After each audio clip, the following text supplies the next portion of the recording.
It's no secret that I'm a big wrestling fan, not so much of modern mainstream companies such as WWE and TNA right now, but if you have any kind of independent wrestling such as Championship Wrestling from Hollywood, Ring of Honor, then I'm all up for it. With that comes a lot of bad wrestling games. From NES to Xbox 360, the developers have crapped out more often than not. And you wouldn't think it would be too hard of a task, create a decent grappling system, create some sort of striking system from a fighting game, combine it together, and you got a pretty good idea. But for every SmackDown 2 Know Your Role, you have 5 WCW backstage assaults coming in right behind it. So I'm going to jump right into the ring with the Game Boy to review every Game Boy Color, and Game Boy Advance licensed wrestling game, which means WWF, WCW, and ECW. Why? Because personally, I think some of these titles are a little underappreciated amongst the likes of SmackDowns or the WWF No Mercies. In 1991, LJN released WWF Superstars, and wait, before you say, oh, how can this be any good, LJN did this game is probably garbage. Well, you're actually wrong. It's actually pretty decent. It's somewhat based on the Superstars game that came out the arcades, and for what it is, it's a decent game. Graphics are pretty good. Characters are pretty decent interpretations of the playable wrestlers, and the animations are pretty dang decent. There are problems that are standard for the Game Boy's tech, like the action's somewhat hard to follow on occasion, and there are clipping errors, but that's more on the technology at the time. Consider this. This is a black and white Game Boy that's very much a big step up from the Game & Watch games. The best part is cinematics. It really does feel like these two competitors are on Superstars, are cutting promos on each other, and they're about ready to, solve a problem they have with each other. The audio is par for the course for LJ, and some of the tracks are decent interpretations of their theme songs, but some like, Ted DiBiase sounds like a completely different track. Matches lack crowd noise and any kind of movement sound, but still, it's a Game Boy game. You can't really expect all that much out of the audio design. Gameplay is solid. It feels more like a 2D brawler than a fighting game, which in my opinion is better off than trying a true grappling system. There's only 5 playable characters that best represent the whole main event scene of the WWF. Controls just feel right. Movement, fighting are as easy as can be. You have a single attack button and grapple button, which doesn't really confuse things, to do multiple moves or really ain't that tricky, stupid BS you would try to do in something like a WWF Superstars 2 or any of that kind of thing. You can get on the top rope and throw guys out of the ring with no real problems. I only have 2 problems with the game. First is the weird menu system. You use the A and B buttons to switch characters and start to select your character. This can be a bit of an odd control system, but it's very minor. The only other problem is that it lacks options. You only have a real gauntlet mode where you go through one opponent after another until you beat everybody. But once you lose once, you go back to the start. But considering it's an arcade style game, I'll give it a pass. Overall, this one's a keeper. Sure, it's short and can be repetitive, but it's probably one of the best Game Boy Color, Game Boy Advance wrestling games out there. Definitely check it out if you are looking for a good wrestling game from the NES or the SNES era of wrestling games. After LJN proved they could put out a good wrestling game, in 1992 they would release a completely different wrestling game in WWF Superstars 2. It upped the roster from 5 to 6 playable characters and was one of the earliest forms of the engine LJN would recycle again and again for other wrestling games. Graphics are pretty decent. Every character uses the same basic style model but have enough detail to tell them apart. The animations are actually kind of cool. They have this kind of Prince of Persia style to it. It's almost like motion capture before it was invented. The crowd and everything else is typical for time, so I'll give it a pass. The audio is par for the course. Theme songs are included for all the wrestlers and most sound like their respective tracks. My only real problem is that, like a good chunk of wrestling games from the 8 and 16-bit era, there's no music during the matches, which for some reason is a big drawback to me. Aside from that, the audio design does its job, and it's kind of just par for the course for LJN's regular wrestling game series. The gameplay can be worse. I don't know why WWF gave them and Flying Edge so many versions to work on of so many games. Like I said before, this is the engine LJN would copy and paste for every wrestling engine afterwards, and it's mediocre at best. They added tag team multiplayer difficulty settings, cage match, and a quest for belt mode to the game, which is the best I can say for it. The controls are usable at best and a pain at worst. You have one button to punch, one button to kick, and you use both to grab. This puts you into a power struggle to pull off a grapple. This makes me feel like it needs a 3 or more button controller like the Super Nintendo or the Genesis. Because of this, it adds a timing issue to grapple. My biggest problem is because of how many animation that the game goes through. It has a latency to controls, making attacking a spam fest to get an attack in. So in general, it's not the best playing wrestling game in the world. Overall, this is a passable wrestling game at best. The graphics are good, the audio is okay, and the engine has potential, but this is an engine more built for a SNES or Genesis control scheme. It's not the worst wrestling game ever, but it's par for the course for LJN going forward. In 1993, FCI would release WCW Main Event. This is one of FCI's 2 wrestling games that I know about. The other would be the virtually one of the worst wrestling games of all time, WCW Super Bowl Wrestling SNES. So my expectations going in. The graphics are decent at best. The action can be hard to follow and characters tend to blend into each other, but not everything is bad graphically. Character portraits are somewhat good in that 8-bit photo look to them, and for what it's worth, the models are decently sized. Every wrestler has their own finishing move, which, for the Game Boy, that's pretty dang cool. But probably the coolest thing is at the end of every match, if you win, you get a picture of Missy Hyatt presenting you a championship belt, or the ambulance carting you off. And for the Game Boy, that's pretty dang freaking awesome, watching yourself, I got the freaking snot beat out of me, cart me off, I'm virtually dead. The audio is okay for the Game Boy. There's one track I noticed for the entire game, and it's the menu system track. And the track itself is okay. Aside from that, there's only really one crowd effect, and it only goes off when a signature move is pulled off or where something big happens.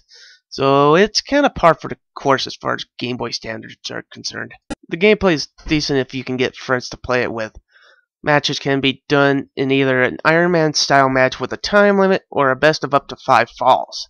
9 playable characters, which best represent the depth talent in WCW at that time, with the likes of Rick Rude, Sting, the soon-to-be Hall of Famer Steve Austin, even though he was just a mid-carder in WCW, and probably one of the more underrated undercard guys, Johnny B. Bad. That guy was just freaking cool looking back at him. It's a fast-paced wrestling game with short-range attacks leading to grapples and longer-range attacks being punches and kicks and additional super moves. It works and it controls good. I didn't really feel like I was swinging away like a caveman. My only real problem is that this game's built for multiplayer. The AI seems really tough and does nothing but score hits, especially in the world title match. So if you have a friend and link cable, then this game's a pretty dang fun game to play. Overall, WCW The Main Event is a pleasant surprise. As a single player game, it's okay, and it doesn't have a lot of replay value if you don't have friends. But if you got buddies and a link cable to play it with, this is a solid wrestling game. Definitely recommended if you have buddies to play this thing. In 1993, WWF would debut the Can't the Ring tournament, and a game had to come out to cash in on it. LJN got another crack at the license again, so I'm not really expecting all that much out of the game. The graphics are comparable. It has a similar look to WCW main event, and to be honest, it has a little bit more detail than the main event. Everybody has a very similar body structure to a real life counterpart, and in general, it has more polish than WCW the main event overall. The audio does its job. Theme songs are in the game like every other WWF wrestling game, and they do their job.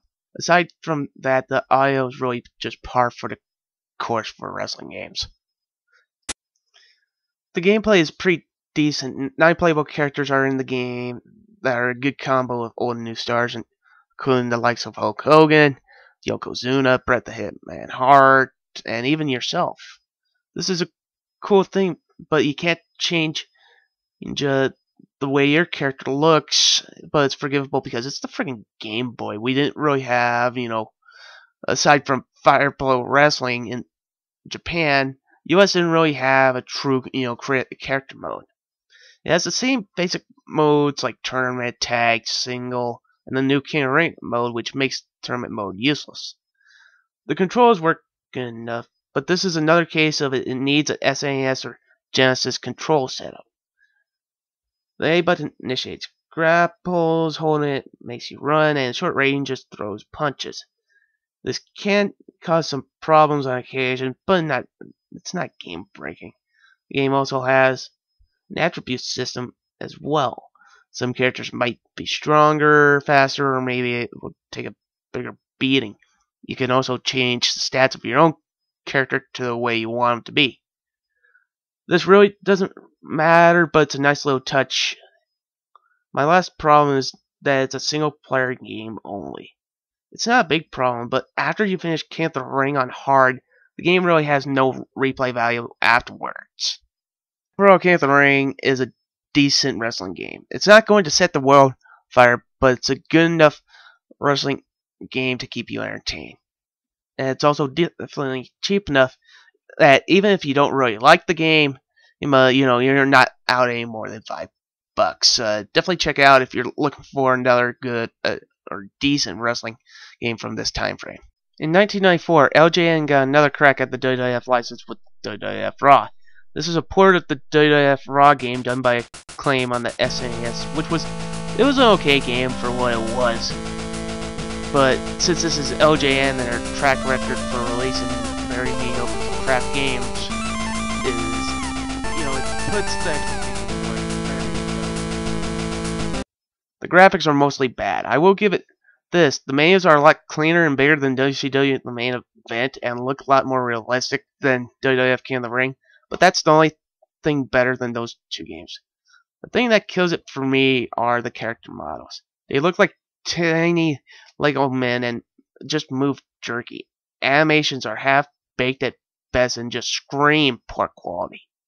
The audio is passable at best. If you stay in a character's portrait for long enough, you can hear their theme song, but that's to extent the use of music. Everything else retains elements from our LJN or Acclaim wrestling games, so this is par for the course for these two companies. This is probably one of the worst playing wrestling games I have ever played. Oh boy, let me just go over the good things about the game. 8 playable characters are in the game with basic modes like tag matches and the Survivor Series just being added in this. This would be cool if the controls worked at all. Controls like a half-baked wrestling game that was done in about 8 weeks. Attacking is more delayed than Superstars 2, which makes it more of a mash fest. Every move takes a half second to a full second to pull off, which leads to a lot of cheap hits from both you and your opponent. This amounts just to being a big game of rock'em sock'em robots. Grappling barely ever works, and the whole grappling system they tried to implement from WWF Raw just does not work at all. More likely than not, you're going to get hit with a grapple even on the freaking easiest mode. So you end up sitting there just kicking your opponent till his energy meter goes down and pin him for the 1-2-3. Overall, WWF Raw for the Game Boy is the purest form of a rushed, bonafide turd. The graphics suck, the animations are horrible, and the gameplay just doesn't work. Definitely one of my top 10 worst wrestling games, and a game you should avoid at all costs. I just want to get this out of the way before I review these next 3 games. I hate Acclaim. I hate 90% of the games they've ever done. I hate Alias. I hate just the list of games that they've ever released. I like some of their ports. I like their port of Mortal Kombat, but Jesus Christ, this, much like JN, is just a bad game release machine in general. And somehow, for 3 years back to back, Acclaim somehow lured WWF twice and ECW to make games for them. Those being WWF Warzone in '98, WWF Attitude in '99, and ECW Hardcore Revolution in 2000. All these games use similar assets, animations, and gameplay engines for them, so this is why I'm going to take them all at once. All 3 of the graphics look details limited, and all the characters look like they could be collectible Kingdom or Ultimate Muscle figures. Animations are decent enough and seem to get worse when you repackage the games. The only real difference between the 3 is that Warzone was released back in the Game Boy days, and it's all in black and white, and ECW has additional cool stuff such as barbed wire and more weapons in the matches.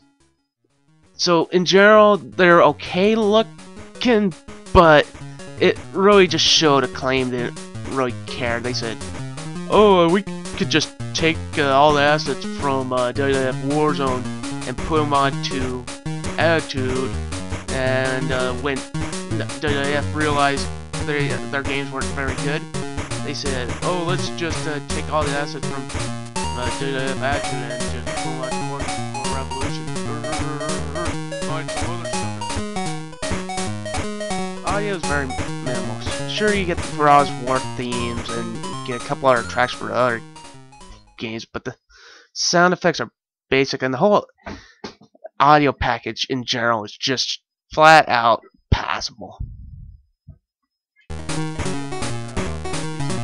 Why I want to tackle the gameplay sucks on all 3. Warzone is the best of the 3, but that's because the engine has the most potential there. Every game has around an average of 9 characters. ECW featuring guys such as Balls Mahoney, Tommy Dreamer, Rob Van Dam, who is one of my all-time most favorite wrestlers of all time. Warzone has guys like Stone Cold Steve Austin, Triple H, The Rock, and the list goes on and on. So, you want to know how the grappling and the whole combat system works? The A button punches it, B initiates a grapple, but needs a button and a directional input to pull off the grapple. Why do this? This makes every grapple to pull off its own little project. Again, I really do feel that good grappling systems needs at least a Genesis controller setup to be done right. This is made worse when after Warzone, Acclaim went fucking and copy-pasted the engine because this problem is never fixed. The problem I have grappling opponents. I have no clue what's up, but every time I try to pull off a grapple, 75% of the time I think I'm in control, I'm not, and my opponent ends up pulling off a grapple on me. Aside from that, every game has this basic quest for the belt mode, a tag team, and some other fun stuff for ECW, but none of it really matters if the gameplay sucks, and they all do suck hard. So, in general, Acclaim, like I said, didn't really care after Warzone. They had like this fundamental engine that they wanted to use, but once they had it out there, they're like, I think we play tested it to the point where I think it's good. Let's just crank it out again. The deal breaker on all three of these games, and why I want to tackle them all, is the gameplay. Gameplay sucks on all three. Warzone is the best of the three, but that's because the engine had the most potential then. Every game has around an average of 9 characters. ECW featuring guys such as Honey, Tommy Dreamer, Rob Van Dam, who is one of my all-time most favorite wrestlers. Hardcore Revolution was bad. Warzone has Anarchy guys like Rules Stone was Cold Steve Austin, even Triple worse H, The somehow. Rock, and So, most goes on and on. In general, So, I would say go play the know console how the versions graphics because at least and there's some the whole competence combat system works, and you get some A voice button acting punches for it, those games. B I guess, initiates a grapple, and there is blood, but needs a so button I don't and know, directional grabbing at input straws to pull for- out the grapple. You know, anybody Why look for do this? This makes every good grapple ECW to pull off its game. own little Actually, project. go play SmackDown Again, I vs. really Raw do 2008. feel that good That's at grappling least systems needs playable at least and a at Genesis least controller looks like setup they had some to be confidence done making right. those games. This is made Avoid worse all when three of after these Warzone, at all Acclaim costs. fucking copied, pasted. After Acclaim got booted off the WWF license, THQ released WWF WrestleMania 2000 in 1999. At this point, THQ had a bead on how to make really good classic wrestling games, such as WWF No Mercy, WCW NWO World Tour, WrestleMania 2000, all on the N64, and the soon-to-be-released SmackDown on the PlayStation. On the other hand, they also released the barely playable WCW Nitro, WCW, and WCW Thunder, so I'm kind of happy that they can pull out. The graphics are good enough. Most characters are distinguishable, but you can barely tell the difference on some characters. This can make the action hard to follow if you have matches between Stone Cold Steve Austin, The Rock, or The Big Show. The animations are refreshing relief from the terrible mess Warzone and Attitude was. Moves have fewer frames, making them more fluid and fast-paced. Probably the coolest thing is the entrance. Everybody's Tetron is there before a match, and they will cut a promo on it. Sure, it's the same one every time, but at least it's there. The I.O. is passable. The Raw's War theme is all over the game, but during entrances it lacks the theme songs for the respective character. This would put the game into the upper tier of presentation in a wrestling game, but it's really not that big of a deal. The gameplay is a step up from the Acclaim games. The game ups a roster to 15 and has all the standard modes you expect from a handheld wrestling game. There's a quest for the belt mode, which can take a while, but provides a password option to save. It uses a similar fighting engine to one the Acclaim games used. Now, before you bite my head off, it is a lot better. The A button strikes and the B button only initiates grapple. This fixes the whole problem where grappling was a whole science project in patience. With fewer frames of animation in moves, the controls feel a lot better and it doesn't play like a half-baked, slow-paced fighting game. The one thing they didn't fix was the delay, or completely fixed the delay. It feels like there's a quarter second between input and action. This makes grapples a button mash and frenzy to finish so you don't get suplexed into oblivion. Another problem is the meter system. Below your health, there's another meter determining how much damage you can do. This can drag on fights and allow worse players to get back into matches because of stupid luck. Add on the somewhat inconsistent, too dumb artificial intelligence, and you have a single player experience that's a lot to be desired. Overall, WrestleMania 2000 is just an okay wrestling game. It's a lot better than the Acclaim wrestling games, but it's not saying a lot. If you're a collector of WWF Gameboy games, then yes, it is not very expensive, but if you want a good Attitude Era wrestling game, then go play it on the N64, then this somewhat half-baked port. In 2000, Electronic Arts would release WCW Mayhem. This would be EA's first WCW game attempt on the Game Boy, and they released an okay wrestling game on the PlayStation. On the other hand, they would later release WCW Backstage. So my fingers are crossed on this being a pretty decent wrestling game. This would also be one of the last WCW wrestling games released as a company to go under the next year. For a late Game Boy Color game, it doesn't look that bad. Bright, vibrant colors add to a somewhat mediocre feel to the presentation. Every character looks like a Kinnikuman or Ultimate Muscle variation of said wrestler. Animations are okay, and can somewhat be over the top with power drivers coming from roughly 10 or 20 feet in the air down to the ground. The audio is virtually useless. Lack of entrance themes is the least of this game's audio concerns. The thing that kills it for me is sound effects are drowned out by the music. Even after I turned off the music, the sounds are pathetic and the ref counting doesn't exactly help. And the music, at best, is forgettable and at worst, a tad bit annoying. The gameplay is mediocre at best. With games like WrestleMania 2000 offering more of a story to their season mode, this old school go up the ladder, beat everyone is getting old.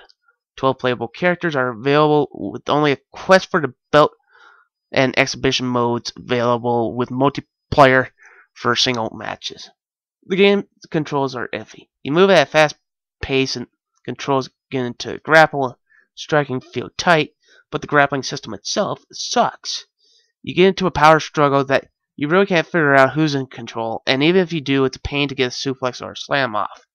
Most of the time you'll get into what amounts to be a hockey fight just punching each other. Pinning is also somewhat weird. You have to press down towards back and forward kind of thing. It's somewhat weird, and the time is kind of iffy on it. So overall, the gameplay is, at this point, it's okay, but WrestleMania 2000 and other games have done this better. Overall, WCW Mayhem is just another mediocre wrestling game. The wrestling system again needs a SNES or Genesis controller setup to be effective, and the presentation leaves a lot to be desired. It isn't a trash game, it's just that there are so many better wrestling games on the Game Boy alone that I really can't recommend it. In 2001, THQ would release WWF Betrayal.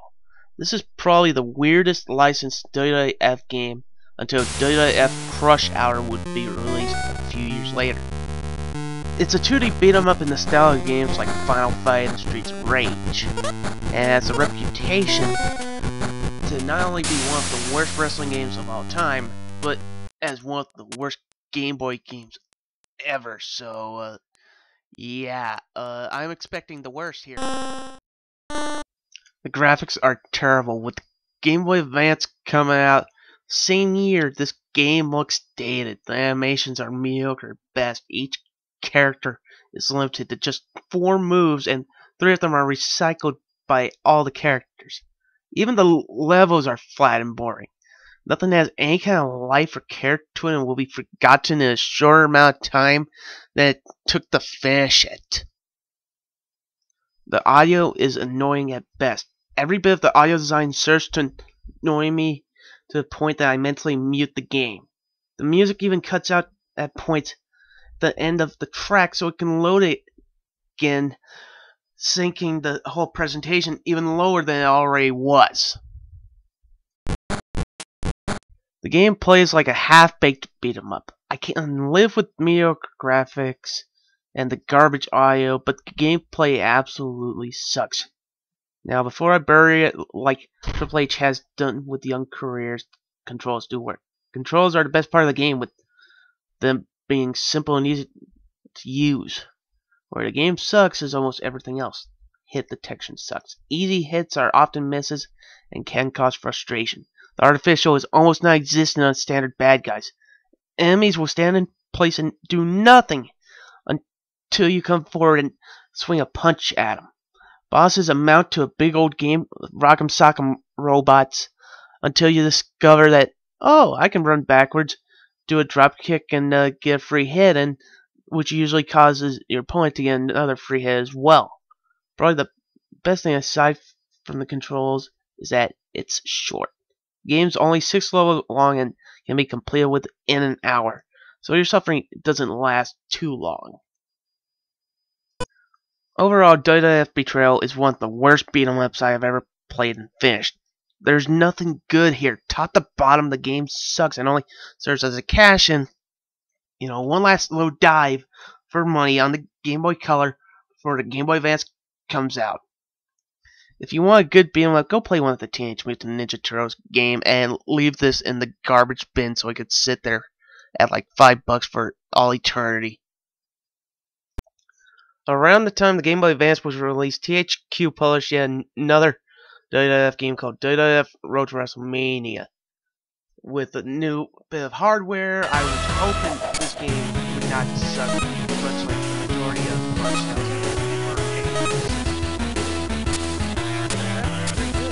The game has the biggest roster yet, and all the characters look great.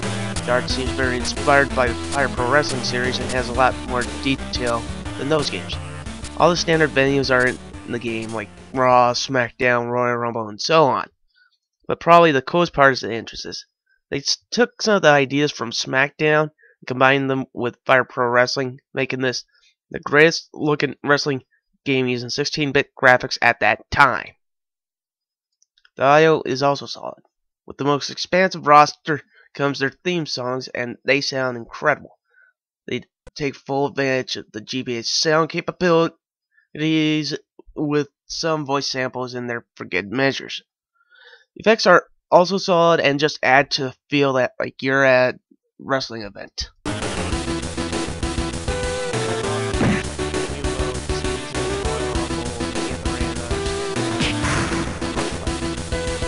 Characters make this the biggest roster in hand.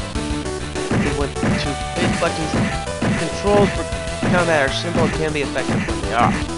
A is used for all grappling, B is for strikes, L is used for pinning, and R is used as a run button. This would all be well and good if the grappling controls actually worked. You have to pray to get control in the grapple, and if you're lucky enough, you might pull it off. About 90 to 80% of the time, either you'll take damage or the grapple will break.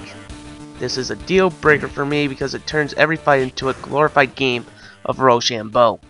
But where the grapples do work, the animations are, fairly well done.